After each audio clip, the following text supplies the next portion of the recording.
அப்போது அண்ணாமலையை தூக்கினாதான் அப்படின்னு எடப்பாடியார் கண்டிஷன் போட்டிருந்தார் அப்படின்னா தினகரன் ஓபிஎஸ் சசிகலாவை தூக்கணும் அப்படின்னு கண்டிஷன் போட்டுக்க மாட்டாங்க.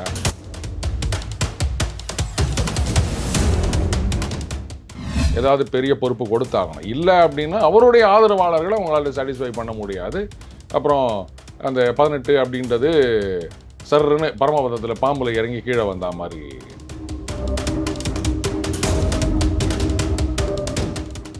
அப்படி இருக்குச்சு. அவர் சொன்னாலும் நான் கேட்க மாட்டோம் அப்படின்னு சொன்னால் அப்போ நிஜமாவே நீங்கள் அவரை ஃபாலோ பண்ணுறீங்களா அப்படின்றது கேள்வி. அவருக்காக எதையும் செய்வோம் அப்படின்னு சொன்னால் அப்போ அவர் சொன்னதை செய்யுங்க.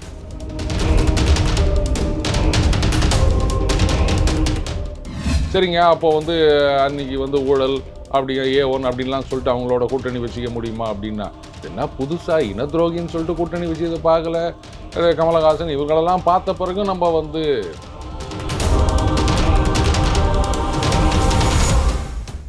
இப்போது ஜெயக்குமார் அவர்கள் கூட தான் சொன்னார், இது மாதிரி மைனாரிட்டி வாக்குகள் எங்களுக்கு வரல, அதனால தான் நாங்கள் தோற்று போனோம்னு சொல்லிட்டு. சரி, 24 தனியாக தானே போனாங்க, வந்துச்சா? வரல. டெபாசிட் எத்தனை இடத்துல போச்சு, எத்தனை இடத்துல 3வது இடத்துக்கு வந்தாங்க, என்னாச்சு?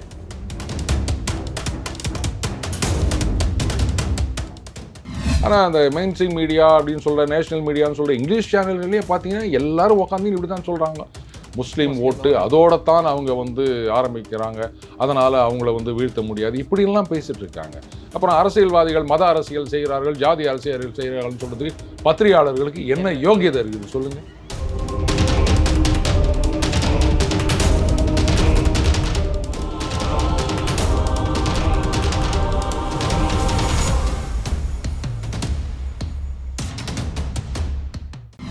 எல்லோ பெஞ்ச் நேயர்களுக்கு வணக்கம். இன்னைக்கு நம்ம கூட டெய்லி பெஞ்ச் அருண் சார் இருக்காரு. அவர்கிட்ட கேட்க நிறைய கொஸ்டின்ஸ் இருக்கு, வாங்க கேட்போம். வணக்கம் சார். வணக்கம் அன்புதாசன். எப்படி இருக்கீங்க சார்? ரொம்ப நல்லா இருக்கும், சூடா. இது வெயில் சார். இப்போ தமிழ்நாட்டில் வந்து அடுத்த தேர்தலுக்கு வந்து அதிமுக பாஜக கூட்டணி கன்ஃபார்ம் பண்ணியிருக்காங்க. இதை பற்றி விமர்சனம் வச்சிருக்க முதலமைச்சர் என்ன சொல்லியிருக்காங்க, இது ஒரு பொருந்தா கூட்டணி அப்படின்னு பேசியிருக்காரு. இதை எப்படி பார்க்குறீங்க? அது அவர் சொன்னால் அதில் அர்த்தம் இருக்கும். ஏன்னா அந்த பொருந்தா கூட்டணியெல்லாம் அவங்க நிறைய பார்த்துருக்காங்கல்ல. இப்போது வைகோ அவர்கள் சமீபத்தில் கூட அந்த வீடியோ பார்த்தேன். சாதிக் பாட்ஷா அப்படின்னு ஆரம்பித்து அதில் தொடர்பு இருக்கின்றது, ஒன்றா இது ஒரு கேஸ் போடுங்களேன் அப்படின்னு சொன்னார். அதுக்கப்புறம் இன துரோகி அப்படின்னு சொன்னார். கொலைப்பழி போட்டு என்னை வெளில அமைச்சாங்கன்னு கட்சியெல்லாம் ஆரம்பித்தார். அவ்வளோலாம் பேசிட்டு இப்போது அங்கேயே போய் உக்காந்து நிற்கிறாரு.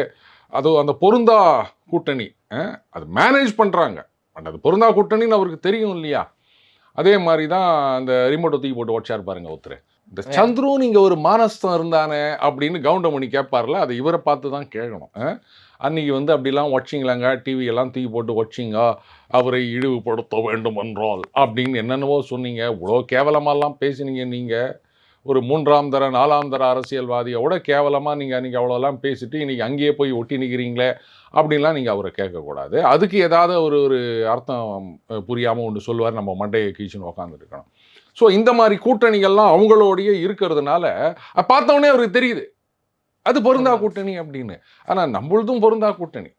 இப்போது ஏற்கனவே வந்து இப்போ ஏதோ ஒரு பொருளை தொட்டால் சுடும் அப்படின்னு நீங்கள் தொட்டு பார்த்துருந்தா அப்போ உங்களுக்கு டக்குன்னு தெரியும், பார்த்தீங்களா இவனும் சுட்டுக்க போகிறான் பாரு அப்படின்னு. அந்த மாதிரி அவரும் அந்த பொருந்தா கூட்டணி எல்லாம் வச்சு மேனேஜ் பண்ணிட்டு இருந்தாலும் இதை பார்த்த உடனே தெரியுது. பட் அவரை மாதிரியே இவங்களும் மேனேஜ் பண்ணுவாங்க. இது ஒன்றும் பெரிய விஷயம் கிடையாது. ஏன்னா இதே பாஜகவோட கூட்டணியில் இருந்தவங்க தானே திமுக, புதுசு ஒன்றும் கிடையாது இல்லை. யார் தான் அவங்களோட கூட்டணியில் இல்லை? இந்த காங்கிரஸ் அது கூட சொல்லுவாங்க. கேரளாவில் ஒரு சில அந்த பஞ்சாயத்து லெவலில் வந்து காங்கிரஸ் பாஜக 2 பேரும் சேர்ந்து கம்யூனிஸ்ட் வராமல் இது மாதிரி பண்ணாங்க, அது கூட சொல்லுவாங்க. ஸோ அப்போ அது கூட சொல்ல முடியாது, எங்கேயோ ஒரு இடத்துல ஆயிடுச்சு. பொருந்தா கூட்டணி அப்படின்னு சொல்லலாம். சரிங்க, இருந்துட்டு போட்டோம். என்ன இப்போ அவங்க பொருந்தி சேர்றாங்க, பொருந்தாமல் சேர்றாங்க, அது பிரச்சனை இல்லை. அவங்களால உங்களை தோக்கடிக்க முடியுமா, உங்களால் மறுபடியும் ரீட்டைன் பண்ண முடியுமா, அதுதானே. அது பொருந்தது பொருந்தலைன்னா இன்றைக்கி எந்த அரசியல் கூட்டணி வந்து அப்படியே கொள்கையே முதல்ல கிடையாது. எந்த கட்சி என்ன கொள்கைன்னு நீங்கள் என்னத்தை சொல்லுவீங்க? அதனால் என்ன கொள்கை அடிப்படையில் தான் எல்லோரும் கூட்டணி வச்சுக்கிறாங்களா? நம்ம பொருந்தா கூட்டணி, இது வந்து கூடா நட்பு, அதனால் நாங்கள் இது மாதிரி ஆகிட்டோம் அப்படின்னு சொல்லிட்டு அதே காங்கிரஸோட இன்றைக்கி வந்து ஒன்றா மண்ணா பழக இல்லையா? அதனால் பொருந்தா கூட்டணியாக பொருந்திய கூட்டணியாக பார்த்துலாம் வந்து ஜனங்க ஓட்டு போடுறது கிடையாது. இவங்க பிடிக்குதா, இவங்க பிடிக்கலையா, இல்லை இவங்களை இங்கேருந்து தூக்கணுமா, இவங்களை கொண்டு வரணுமா, இப்படி தான் ஓட்டு போடுறாங்க. அதை பார்த்தாலே போதும். சரி, இப்போ அதிமுக கூட்டணியில முக்கியமான விஷயம் நடந்திருக்கு. என்னன்னா, அண்ணாமலை வந்து பாஜக தலைவர் வந்து வெளியேறிக்காரு. அதாவது அடுத்த தலைவர் வந்திருக்காரு. அப்படின்னும்போது, அண்ணாமலை வந்து இங்க வந்து அதிமுக, பாஜக கூட்டணிக்காக பலிகடா ஆக்கப்பட்டிருக்காரு அப்படின்னு ஒரு விமர்சனம் இருக்கு. இத எப்படி பார்க்குறீங்க? அது 1000 பேர் 1000 சொல்லலாங்க. இப்போ அந்த பொருந்தா கூட்டணி அப்படின்ற மாரி தான் இப்போ பலிகடா ஆக்கப்பட்டார் அப்படின்னு. சரி ரைட்டு. பலிகடா ஆக்கப்பட்டார்ன்னா, அவர் என்ன கட்சிய விட்டு தூக்கிட்டாங்களா? இல்ல. இப்போ வைகோ அவர்கள வந்து கட்சிய விட்டு கட்டம் கட்டுனது எதுக்காக? அவரே சொன்னார். அந்த வாரிசு அரசியல். ஸ்டாலின் அவர்கள முன்னுக்கு கொண்டு வருவதற்காக என்ன வந்து இது வைகோவ. மாரி கொலைப்பழி போட்டு வெளில தள்ளிட்டாங்க அப்படின்னு சொன்னாரு. அவர் தனியா கட்சி வேற ஆரம்பிச்சாரு. அவருக்காக உயிர் தியாகம் செய்தவர்கள்லாம் நம்ப பார்த்துருக்கோம். அதையெல்லாம் இப்போ தூக்கி எறிந்துவிட்டு நீ அங்கேயே போய் ஒட்டிக்கினாரு. அந்த மாரி கட்சிய விட்டு தூக்கல. அவருக்கு வந்து தேசிய அளவுல பொறுப்பு குடுப்போம் அப்படின்னு சொல்லிக்கிறாங்க. குடுக்குறோம், குடுக்கல அது வேற விஷயம். இப்ப என்னது தேசிய பொதுக்குழு உறுப்பினரா? உறுப்பினர். இது 10ஓட 11 மாரி 39 ஒண்ணுன்னு குடுத்துக்கிறாங்க. இதெல்லாம் நீங்க வந்து தேசிய அளவுல பொறுப்புன்னு சொன்னா, இட்லின்னா சட்னி கூட நம்பாது. ஏதாவது பெரிய பொறுப்பு கொடுத்தாகணும். இல்ல அப்படின்னா, அவருடைய ஆதரவாளர்கள உங்களால சாட்டிஸ்ஃபை பண்ண முடியாது. அப்புறம் அந்த 18 அப்படின்றது சர்ருன்னு பரமபதத்தில பாம்புல இறங்கி கீழ வந்தா மாரி ஆயிரும். பலிகடா ஆக்கப்பட்டார்ன்னு சொல்ல முடியாது. ஏன்னா, அண்ணாமலை அவர்கள் என்ன சொல்ட்டாரு? பாருங்க கட்சி முடிவுக்கு நான் கட்டுப்படுகிறேன். ஒரு தொண்டனாக இருக்கிறேன். அதனால கட்சி என்ன முடிவு எடுத்தாலும் அதுக்கு ஓகே. அது மட்டும் இல்ல. அதுக்கு முன்னாடியே அவர் சொல்ட்டாரு, நான் இடைஞ்சலாக இருக்க மாட்டேன். அதையும் அவர் சொல்லியிருந்தாரு. நான் வந்து தலைவர் பதவியிலிருந்து விலகி விடுகிறேன் அப்படின்னு சொன்னாரு. ஸோ அவர பலிகடான்னு இல்ல. என்ன பொறுத்த வரைக்கும் he was given an option. அதாவது அதிமுகவ கன்வின்ஸ் பண்ணி அண்ணாமலையே தொடர்வதற்கு கூட ஒரு வாய்ப்பு இருந்திருக்கின்றது. ஆனா அண்ணாமலை அவர்கள் அதை ஏத்துக்கல. ஏன்னா நான் வந்து ஒரு பிரின்சிபல்டு ஸ்டாண்ட் எடுத்திருக்கேன். இந்த கூட்டணியில நான் ஏத்துக்க மாட்டேன் அப்படின்னு. ஸோ அப்படி ஒரு கூட்டணி இருந்தா நான் தொடர மாட்டேன். அது அவருடைய சாய்ஸ் அப்படின்னு தான் சொல்றாங்க. வாடவர் இது பலிகடா இல்ல. அவர் வந்து கட்சியில தான் இன்னும் இருக்கார். கட்சி முடிவுக்கு அவர் கட்டுப்படுகின்றார். அப்ப அவரே கட்டுப்படும்போது நாங்க கட்டுப்பட மாட்டோம்னு அவருடைய ஆதரவாளர்கள் சொல்றது சரியா அன்புதாசன்? சரியானது உங்க இல்ல. தலைவரே வந்து ஒத்துக்கிறார்ல. ஆமாங்க. கட்சி வந்து ஏதோ ஒரு சில காரணங்களுக்காக இந்த மாரி முடிவு எடுத்திருக்காங்க. நான் வந்து ஒரு தொண்டனாக இதை நான் ஏற்றுக்கொள்கிறேன் அப்படின்னு அவரே சொல்லும்போது, அப்போ அவரோடவா நீங்க களத்துல இறங்கி வேலை செஞ்சுட்டீங்க? சரி, இப்போ அதிமுக கூட்டணி எடுத்துக்கிட்டா, அதிமுக கூட்டணியாளர் பொதுச் செயலாளர் எடப்பாடி பழனிசாமிக்கு என்ன விருப்பம் இருந்துச்சுன்னா, அண்ணாமலை வந்து நமக்கு கரெக்டான ஒரு ஒரு ஒரு பார்ட்னரா இருக்க மாட்டாருன்னா அப்படின்னு அவருக்கு ஒரு மனசுல இருந்துச்சு. அத வந்து பிரதிபலிக்கிற விதமா தான் அமித்ஷா வந்து இந்த முடிவு எடுத்தாரு அப்படின்னு பார்க்கப்படுதுல்ல. நீங்க எப்படி சொல்றீங்க? நான் இப்படி சொல்லட்டா? அதாவது ஒரு கூட்டணி அப்படின்னும்போது 2 பேருக்கும் வந்து பரஸ்பர ஒரு நம்பிக்கை வேண்டும். குடுக்கணும். ஒரு புரிதல் வேண்டும். சரியா? இப்போ அண்ணாமலை அவர்கள் வந்து அதிமுக தலைவர்கள பத்தி சில விமர்சனங்கள் வைத்திருக்கின்றார். இந்த ஆமா. கூட்டணி தேவையில்ல. இடுப்புல துண்ட கட்டிக்கிட்டு நான் போயிட்டு அவங்க குடுக்குற சீட்டுக்கு நிக்கணும்னு அவசியம் இல்ல அப்படின்னும் சொல்லியிருக்காரு. இதெல்லாம் அவுட் ஸ்போக்கன். அரசியல்ல வந்து அ இது வந்து யாரும் ஃபாலோ பண்ணாத ஒரு விஷயம். உண்மைய அப்படியே தைரியமா பேசுறது அப்படின்னு. இப்படியே ஆயிப்போச்சு. உண்மைய சொல்றதுக்கே எல்லாரும் பயப்படுற காலகட்டம் ஆகிவிட்டது இன்னைக்கு அரசியல்ல. அப்படியே பூசினா மாதிரியும், பூசாத பூசாத மாரி. மாதிரியும் இதுதான் யார் அரசியல் கூட எப்ப ட்ரெண்ட். கூட்டணி போகும் தெரியாது. அதுதான். அத வந்து அவரு விரும்பல. எதுவா இருந்தாலும் உண்மைய பேசணுங்க. அவ்வளோதான் அப்படின்னு. சரிங்க, அப்போ வந்து அன்னைக்கு வந்து ஊழல் அப்படி A1 அப்படின்லாம் சொல்லிட்டு அவங்களோட கூட்டணி வச்சுக்க முடியுமா அப்படின்னா, இது என்ன புதுசா இன துரோகின்னு சொல்லிட்டு கூட்டணி வச்சத பார்க்கல. கமலஹாசன் இவங்களெல்லாம் பார்த்த பிறகு நம்ம வந்து என்னங்க இது? இப்போ அந்த எந்த மாநிலத்த வேணா எடுத்துக்கங்க. இப்போ தெலுங்கு தேசம், நாயுடு. அவர் உடனே வெளில போவார், தோத்து போவார், மறுபடியும் உள்ள வருவார், வருவாரு. ஜெயிப்பார், மறுபடியும் வெளில போவார், உள்ள இப்படி தானே பண்ணிட்டு இருக்காரு அவரு. ஸோ அவரெல்லாம் சேர்த்துக்கலையா? அதே மாதிரி அ நிதிஷ்குமார் நிதிஷ்குமார் எடுத்துக்கங்க. எடுத்துங்க. உள்ள வெளிய, உள்ள வெளிய, உள்ள வெளிய. எப்போ போவார், எப்போ வரார்? யாருக்குமே தெரியாது. அவரு நான் இன்னைக்கு நினைக்கிறேன், இன்னைக்கு கூட பாஜக கூட்டணியில ஒரு கட்சி வந்து விலகி இருக்கு அப்படின்னு நியூஸ் வந்துருக்கு சார். அது ஒரு பெரிய இதுவே கிடையாதுன்னு வச்சுக்கோங்களேன். அது சும்மா ஒரு ஒரு ஒரு ஒரு சின்ன கட்சி. கட்சி அவ்வளோதான். அது இதில உடைந்து வந்த ஒரு கட்சி அது. அண்ட் நிதிஷ்குமார பொறுத்தவரைக்கும், இங்கேயாவது இந்த திமுக, காங்கிரஸ் கூட்டணி பிரிந்தது அப்படின்னு சொன்னா, அந்த 2G ஊழலு, அதில நாங்க பலிகடா ஆக்கப்பட்டோம் அப்படின்லாம் சொல்லுவாங்க. இவரு எதுவுமே காரணம் இருக்காது. ரொம்ப நாள் ஆச்சு இதே கலர் சொக்காய் போட்டுன்னுக்கிறோமே, நம்ம வேற மாத்துவோம் அப்படின்ற மாரி டகால்னு அந்த கூட்டணிக்கு போவாரு. சரி போனாரு, அங்கேயாவது ஒழுக்கமா இருப்பாரு அப்படின்னு பார்த்தா, அங்கே ஐயய்ய இது போர் அடிச்சு போச்சேன்னு மறுபடியும் இப்படி வருவாரு. இதெல்லாம் அரசியல்ல சாதாரண விஷயங்கள். அடுத்தது இது கரெக்ட். நீங்க என்னதான் சொன்னாலும், பாஜக தனித்து நின்று ஆட்சியை பிடிக்கும் அளவுக்கு இங்கு வரவில்லை. இத நம்ப முன்னாடி கூட வீடியோல சொன்னது தான். கூட்டணி அப்படின்னு சொன்னா டக்குன்னு முடிவு பண்ணிருங்க. கடைசி வரைக்கும் இழுத்தடிக்கக் கூடாது அப்படின்னு நம்ம சொல்லியிருந்தோம். அடுத்தது அதிமுக பாஜக கூட்டணி அப்படின்னா இப்போதைக்கு இபிஎஸ் தான் முதலமைச்சர், அதுல எந்த சந்தேகமும் கிடையாது. அண்ணாமலை முதலமைச்சர் இல்ல வந்து அதிமுக பாதி பாதி. தலைமையில் தான் எங்க பாஜக கூட்டணி அப்படின்னு சொல்லிட்டாங்க. ஆமா, நான் என்ன சொன்னேன்னா அதிமுக பாஜக கூட்டணினா இபிஎஸ் தான் முதலமைச்சர், அதை விட்டுட்டு நீங்க வந்து அண்ணாமலை தான் முதலமைச்சர்னா அப்ப தனியா நில்லுங்க. தனியா நின்னா நீங்க வந்து ஜெயிக்க போறது கிடையாது. அப்போ வந்து மறுபடியும் திமுக வருவதற்கு தான் வாய்ப்பு இருக்கின்றது. மற்றவங்கள சொல்றாங்களே இவங்க வந்து அதிமுகவுடைய ஸ்லீப்பர் செல் அப்படின்னு, அப்போ அவங்க திருப்பி திமுக ஸ்லீப்பர் செல் அப்படின்னு அவங்க குறை சொல்லி நிற்கிறாங்க. எது ஒன்றா சொல்லிட்டு போட்டோம், ஒருத்தர் இந்த மாதிரி சொல்றதுன்றது அரசியலில் சாதாரண விஷயம்தான். ஆனால் அந்த ஒரு ஃப்ரிக்ஷன் பாயிண்ட்டு அப்படின்றத சில இது ஒரு என்ன சொல்றது, பலிகடானது அது ஒரு காம்ப்ரமைஸ் அப்படின்னு சொல்லுவோம். ஒரு கூட்டணி அப்படின்னும் போது ரெண்டு பக்கத்துலையும் ஒரு கிவ் அண்ட் டேக் இருக்கணும் இல்லையா? ஸோ அதுக்கான ஒரு இதுவாக தான் நான் பார்க்குறேனே தவிர ஒட்டுமொத்தமாக பலியாக்கப்பட்டு விட்டார்ன்றதை என்னால் ஏற்றுக்க முடியாது. சரி, இப்போ அந்த கூட்டணி பேச்சுவார்த்தையில் வந்து அதிகமாக பேசப்பட்ட ஒரு முக்கியமான நபர் வந்து ஆடிட்டர் குருமூர்த்தி.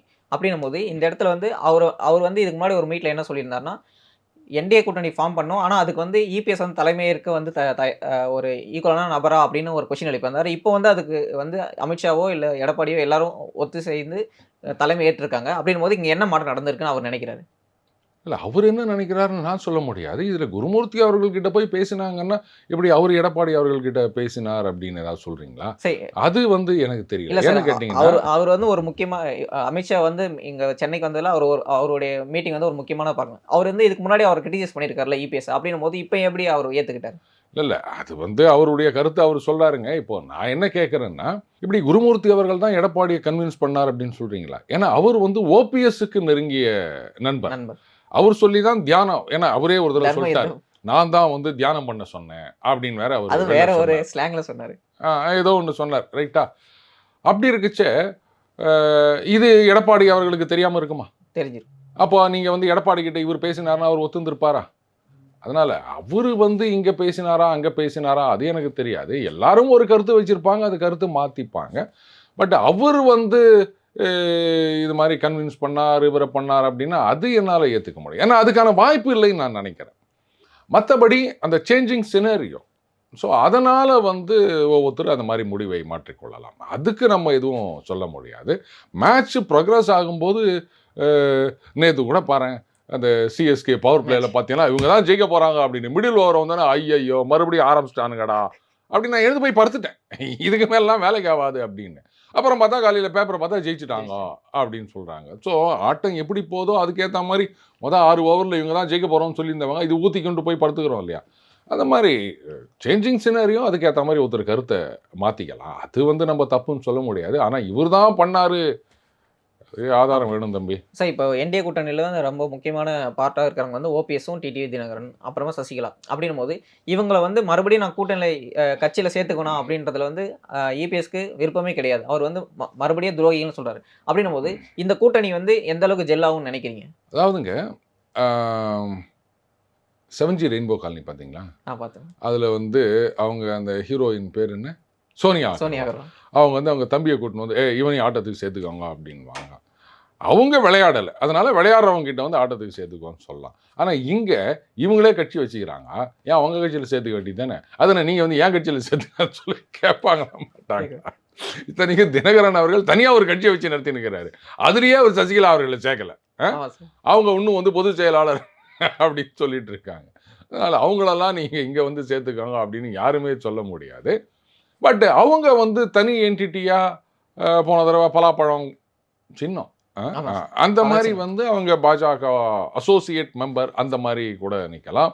அமமுக இன்னும் அதே கட்சியாகவே பாஜக கோட்டால அவங்க வந்து நிற்கலாம். அதில் எந்த விதமான தடையும் கிடையாது. மற்றபடி நீங்கள் இவங்களை கட்சியில் சேர்த்துக்கணும் அப்படின்னு சொல்கிறது தப்பு. இப்போ நீங்கள் சொன்னீங்களே அண்ணாமலை அவர்களை பலிகடா ஆக்கிட்டாங்க அப்படின்னு சொல்லிட்டு, அந்த மாதிரி இல்லைன்றதுக்கு இது ஒரு உதாரணம். ஏன்னா இன்னமும் தினகரன் ஓபிஎஸ் அவர்கள்லாம் வந்து அந்த என்டிஏ நிலைப்பாட்டில் தான் இருக்கிறோம். தினகரன் அவர்கள் வெளிப்படையாகவே சொல்லியிருக்காரு. அப்போது அண்ணாமலையை தூக்கினாதான் அப்படின்னு எடப்பாடியார் கண்டிஷன் போட்டிருந்தார் அப்படின்னா தினகரன் ஓபிஎஸ் சசிகலாவை தூக்கணும் அப்படின்னு கண்டிஷன் போட்டிருக்க மாட்டாரா? அதை இவங்க கேட்டுருக்க மாட்டாங்களா? அதனால தான் நான் சொல்கிறேன், இது கண்டிஷன் போட்டு வந்த விஷயம் இல்லை. அமித்ஷா அவர்கள் வந்து கண்டிஷன் எதுவும் வைக்கலை அப்படின்னு சொன்னார், அது உண்மைதான். ஏன்னா அப்படி வந்து எடப்பாடியார் அவர்களுடைய அந்த கட்டளை or whatever that is அதுக்கெல்லாம் வளைஞ்சு கொடுத்து இவங்க கூட்டணி அமைச்சிருந்தாங்க அப்படின்னு சொல்லியிருந்தா இவங்கெல்லாம் வந்து நாங்கள் இன்னும் இங்கே இருக்கோம் அப்படின்னு சொல்லவே முடியாது. அவங்க ஒரு இன்னொரு பக்கம் மாதிரி ஏங்க ஒரு காலகட்டத்தில் திமுக அவங்க பாஜகவோட கூட்டணி, இந்த பக்கம் விசிக அப்படின்ற மாதிரி பேசிட்டு அந்த மாதிரி தான் அது. சரி இப்போ வந்து இந்த கூட்டணி வந்து முடிவாயிருக்கு அப்படின்னும் போது இந்த சைடு வந்து அண்ணாமலையோட ஆதரவாளர்களோ அந்த சைடு வந்து சிறுபான்மையினருடைய ரெப்ரசன்டேட்டிவாக இருக்கிறவங்களோ இந்த கூட்டணிக்கு வந்து விருப்பம் இல்லை அப்படின்ற மாதிரி நிறைய கருத்துக்கள் வெளிவருது. இப்போ எப்படி பார்க்குறீங்க? இது கரெக்ட். அவர் ராஜினாமா பண்ணார், இவர் வந்து இந்த கூட்டத்தில் அந்த மாதிரி பேசினார். அதாவது முஸ்லீம் மக்களிடம் போயிட்டு நாம் ஏன் பாஜகவுடன் கூட்டணி வைத்தோம் அப்படின்றத விளக்க வேண்டும் அப்படின்னு ஒருத்தர் பேசியிருக்காரு. அது அந்த கட்சி கூட்டத்தில் நடந்த விஷயங்கள் அப்படின்னு செய்திகள்லாம் வந்திருக்கு. முதல்ல அதை பார்ப்போம். ஒரு கட்சி வந்து கூட்டணி வைப்பது அப்படின்றது வந்து கட்சி தொண்டர்கள் ஏற்றுக்கொண்டார்களா? இதுதான். இப்போ நீங்கள் சொன்னீங்க அண்ணாமலை ஆதரவாளர்கள் அப்படின்னு, அவங்கெல்லாம் பாஜக ஆதரவாளர்கள். அவங்க வந்து கட்சி உறுப்பினர்களாக இருக்கணும்னு அவசியம் கிடையாது. சரியா? அப்போது அவங்க வந்து இது எங்களுக்கு ஏற்றுக்கொள்ளவில்லை அப்படின்னா அவங்கள கன்வின்ஸ் பண்ணணும். அதுக்காகத்தான் வந்து ஏன்னா அது ஒரு பொட்டன்ட் ஃபோர்ஸ் லட்சக்கணக்கில் இருக்காங்க. அவங்க வந்து விரக்தி அடைந்து நாங்கள் ஓட்டும் போட மாட்டோம், இல்லை வேறு யாருக்காவது போடுவோம் அப்படின்னு சொன்னால் அது கஷ்டம். அதனால் அவங்கள கன்வின்ஸ் பண்ண வேண்டிய அவசியம் இருக்குது. ஆதரவாளர்கள் ரைட்டா? அதில் வந்து இந்த ஜாதியினர் இந்த மதத்தினர் அப்படின்னு ஒன்றும் கிடையாது. ஆனால் இந்த பக்கம் நீங்கள் வந்து ஒரு குறிப்பிட்ட மதத்தினர்கிட்ட போயிட்டு எக்ஸ்பிளைன் பண்ணணும் அப்படின்னு சொல்லும்போது அப்போது இதை வந்து மதவாத அரசியல்னு சொல்லாமல் வேறு என்ன சொல்ல முடியும்? சமீபத்தில் இன்னொரு தலைவர் ஒருத்தர் பேசியிருக்காரு. இந்த மாதிரி இவங்க பாஜகவுடன் கூட்டணி வைத்து விட்டார்கள், அதனால் முஸ்லீம் வாக்குகள் இவர்களுக்கு கிடைக்காது அப்படின்னு சொல்லியிருக்காரு. இது மதவாத அரசியல் இல்லாமல் வேறு என்ன சொல்ல போகிறீங்க நீங்கள்? நாளைக்கு யாராவது இல்லை பாருங்க இந்த கட்சியிலிருந்து கூட்டணியிலிருந்து உடைத்து கொண்டு வந்து விட்டது, அதனால் இந்துக்கள் வாக்கு இவர்களுக்கு கிடையாது அப்படின்னு சொன்னால் இவன் மதவாத அரசியல் செய்கிறான் சொல்லுவீங்களா மாட்டீங்களா? சொல்லுவாங்க. அப்போது இந்த மாதிரி பேசுறது எப்படி நியாயப்படுத்த முடியும்? மக்களை மக்களாக பாருங்கள், தொண்டர்கள் ஆதரவாளர்கள் இப்படி பாருங்கள், நியூட்ரல் ஓட்டர்ஸ் அப்படி பாருங்கள். அதை விட்டுட்டு இந்த மதத்தினர் இந்த ஜாதியினர் இப்படி வந்து கட்டம் கட்டி அவங்கள ஓட்டு வராது, இவங்களுடைய சப்போர்ட் வராது அப்படின்னு சொல்கிறது தவறான அரசியல் இல்லையா? இது வந்து ஒரு சில பேர் சொல்லிட்டு போட்டோம். இப்போது ஜெயக்குமார் அவர்கள் கூட தான் சொன்னார், இது மாதிரி மைனாரிட்டி வாக்குகள் எங்களுக்கு வரல, அதனால தான் நாங்கள் தோற்று போனோம்னு சொல்லிட்டு. சரி 24 தனியாக தானே போனாங்க, வந்துச்சா? வரல. டெபாசிட் எத்தனை இடத்துல போச்சு, எத்தனை இடத்துல 3வது இடத்துக்கு வந்தாங்க, என்னாச்சு? சொல்லி தானே நீங்கள் போனீங்க. இதனால தான் வரல, நாங்கள் வந்துட்டோம், இனிமேல் வந்து அவங்களோட ஓட்டும் கிடையாது, உறவும் கிடையாது, பாஜகவுடன் எந்த காலத்திலும் கூட்டணி கிடையாது சொல்லிட்டு தானே வந்தீங்க. ஆனால் உங்களுக்கு அந்த ஓட்டு வந்துருச்சா? வரல. வந்ததா இல்லையா தெரியாது. ஏன்னா ஒவ்வொருத்தரும் போயிட்டு ஓட்டு போடும்போது பக்கத்தில் நின்று இவர் எந்த ஜாதி எந்த மதம் யாருக்கு ஓட்டு போகிற பார்த்துட்டு இருக்க முடியுமா? ஒரு பெர்செப்ஷன், ஒரு கணக்கு, இந்த வார்டு இந்த இப்படின்னு ஏதோ சொல்லிட்டு இருக்காங்க. அப்போது இப்போ அவரெல்லாமே வந்து நான் அப்படிலாம் கட்சி விட்டு போவேன்லாம் சொல்லலை அப்படின்னு ரெக்கன்சல் ஆகிட்டு வரலையா? ஓகே. இந்த மாதிரி மத அரசியல் பண்ணுறது தாங்க தவிர்க்க வேண்டும். இது என்றைக்குமே இந்த ஜாதி மதம் இதை வச்சுன்னு இவங்க சப்போர்ட்டு அவங்க சப்போர்ட்டு அப்படின்னு அது அரசியல்வாதிகள் பண்ணாலும் அடுத்தவங்க இதை பற்றியே பேசிகிட்டு இருக்கிறது சரியில்லைன்றது என்னுடைய கருத்து. நான் அந்த மாதிரிலாம் வந்து இந்த ஜாதி இவங்களுக்கோ இந்த மதம் இவங்களுக்கு அப்படின்லாம் நான் என்றைக்குமே பேச மாட்டேன். சொல்லப்போனால் ஊடகங்கள் பத்திரிகைகள் இதுக்கு முக்கியத்துவம் கொடுத்து பேசக்கூடாதுன்னு நான் சொல்லுவேன். அரசியல்வாதிகள் என்ன வேணால் பேசிட்டு போட்டோம், அடுத்தவங்க என்ன பேசுறது இதுதான். ஆனால் அந்த மெயின் ஸ்ட்ரீம் மீடியா அப்படின்னு சொல்கிற நேஷனல் மீடியான்னு சொல்கிற இங்கிலீஷ் சேனல்கள்லேயே பார்த்தீங்கன்னா எல்லாரும் உட்காந்து இப்படி தான் சொல்கிறாங்க. இந்த மாதிரி மேற்கு வங்காளத்தில் வந்து மம்தா பானர்ஜி அவர்கள் ஆல்ரெடி ஒரு 30% முஸ்லீம் ஓட்டு அதோடத்தான் அவங்க வந்து ஆரம்பிக்கிறாங்க, அதனால் அவங்கள வந்து வீழ்த்த முடியாது இப்படிலாம் பேசிகிட்டு இருக்காங்க. அப்புறம் அரசியல்வாதிகள் மத அரசியல் செய்கிறார்கள், ஜாதி அரசியல் செய்கிறார்கள்னு சொல்கிறதுக்கு பத்திரிகையாளர்களுக்கு என்ன யோகியதை இருக்குது சொல்லுங்கள்? சரி, இப்போ அந்த விஷயத்தில் பேசும்போது இப்போ என்ன ஆகுதுன்னா, இப்போ வந்து தொண்டர்கள் வந்து அதை எப்படி எடுத்துப்பாங்க அப்படின்ற இப்போ ஆர்த்தமெட்டிக்காக பார்த்தா இவங்க 20% வாங்கியிருக்காங்க என்டிஏ கூட்டணி. அது பழைய என்டிஏ கூட்டணியோட எல்லா கட்சியும் சேர்ந்தா ஒரு டஃப் ஃபைட் கொடுக்க முடியும் அப்படின்னு நினைக்கிறாங்க அப்படின்னு எடுத்துக்கிட்டா, தொண்டர்கள் வந்து அந்த அளவுக்கு ஜெல் ஆகிறதுக்கான டைமிங் இருக்கா? இல்லை தொண்டர்கள் அந்த அளவுக்கு ஜெல் ஆவாங்களா இப்போ என்டிஏ கூட்டணி? ஏன்னா இப்போ வந்து ஆப்போசிட்டில் இருக்கிற டிஎம்கே கூட்டணி எடுத்துக்கிட்டா கிட்டத்தட்ட 2019 ஒன்றாவே இருக்காங்க. அப்படின்னும் போது அந்த கூட்டணியில் இருக்கிற தொண்டர்கள் ஜெல் ஆகிறதும் இப்போ புதுசாக ஃபார்ம் ஆகிருக்கு, அதாவது உடஞ்சி ஏற்கனவே இருந்த கூட்டணியாக ஃபார்ம் ஆக இருக்கிற ஏடிஎம்கே கூட்டணி அந்த அளவுக்கு வந்து ஒரு கெமிஸ்ட்ரியாக ஒர்க் ஆக சான்ஸ் இருக்கு. இது கரெக்டு தான். சில சில இடங்களில் அந்த நெருடல்கள் பிரச்சனைகள் அது இருக்கத்தான் செய்யும். ஆனால் அதுக்கு தான் நான் சொன்னது, ஒரு வருஷத்துக்கு முன்னாடியே நீங்கள் கூட்டணி ஆரம்பிச்சிருங்க, எலெக்ஷன் நேரத்தில் பண்ணாதீங்க அப்படின்னு சொல்லிட்டு. இப்போ என்ன பண்ணணும், நயினார் அவர்கள் அந்த பதவிக்கு வந்திருக்கார் அப்படின்னா ஏற்கனவே அங்கேருந்து வந்தவர் தானே. அண்ட் அந்த திராவிட அரசியல் அப்படின்றது அவருக்கு நல்லாவே தெரியும். அதனால் அந்த ஃப்ரிக்ஷன் அப்படின்றதெல்லாம் குறையும். நம்ம என்ன சொல்லியிருந்தோம், தலைவர்கள் முதல்ல அந்த கெமிஸ்ட்ரியை ஒர்க் அவுட் பண்ணணும். ஒன்றாக ஒன்றா. போராட்டங்களில் இறங்க வேண்டும், பொதுக்கூட்டங்களில் பேசணும், ஆர்ப்பாட்டங்களில் கலந்துக்கணும். அது டவுன் த லைன் அப்படியே போகணும் அப்படின்னு. அது நிச்சயமா நடக்கும். அண்ணாமலை ஆதரவாளர்கள் வந்து இப்ப ஏத்துப்பாங்களா அப்படின்னு ஏத்துட்டு தாங்க ஆகணும். ஏன்னா அவரே சொல்லியிருக்காருல்ல. அப்படி இருக்கச்சு, அவர் சொன்னாலும் நான் கேட்க மாட்டோம் அப்படின்னு சொன்னா, அப்போ நிஜமாவே நீங்க அவரை ஃபாலோ பண்றீங்களா அப்படின்றது கேள்வி. அவருக்காக எதையும் செய்வோம் அப்படின்னு சொன்னா, அப்போ அவர் சொன்னதை செய்யுங்க. நோ நோ நோ, இதை தவிர நாங்க எதை ஒன்றும் செய்வோம் அப்படின்னு சொன்னா, அப்போ நீங்க உண்மையான ஃபாலோயர்ஸ் கிடையாது. அது கொஞ்ச நாள்ல அது சரியாயிடும் அப்படின்னு தான் நினைக்கிறேன். பெரிய தடைகள்லாம் ஒன்றும் இருக்காது. ரைட், அந்த பக்கம் வந்து அவங்க ரொம்ப வருஷமா கூட்டணியில் இருக்காங்க. அந்த மாதிரி இங்கே வருமா அப்படின்னா, இதெல்லாம் ஒரு பெரிய விஷயமே கிடையாதுங்க. நேற்று வரைக்கும் அடிச்சுக்கிறதும் மறுபடியும் ஒன்றா சேர்ந்துக்கிறதும் இதெல்லாம் நம்ம என்ன பார்க்காத விஷயங்களா? இன்னும் வைகோ அவர்களுடைய ஸ்பீச் எல்லாம் சுற்றிட்டு தான் இருக்கு. அவர் அதை பற்றிலாம் கண்டுக்கிறதே கிடையாது. நோ, நான் இப்போ வந்து பல்லக்கு தூக்கியே தீருவேன்னு போய் நிற்கிறாரு. அவரே அப்படி உலக நாயகனே அவர் பின்னாடி போகும்போது இதெல்லாம் தொண்டர்கள் தொண்டர்கள் அந்த மாதிரிலாம் பேசுனது கிடையாது. அவர் நம்ம வைகோ மாதிரியும் உலக நாயகன் மாதிரியும். அதனால அதெல்லாம் ஜெல் ஆயிரும் அன்புதாசன். ஸோ உங்கள் நேரத்தை ஒதுக்கி நிறைய கருத்துக்களை தெரிவித்தமைக்கு ரொம்ப ரொம்ப நன்றி சார். நன்றி அன்புதாசன்.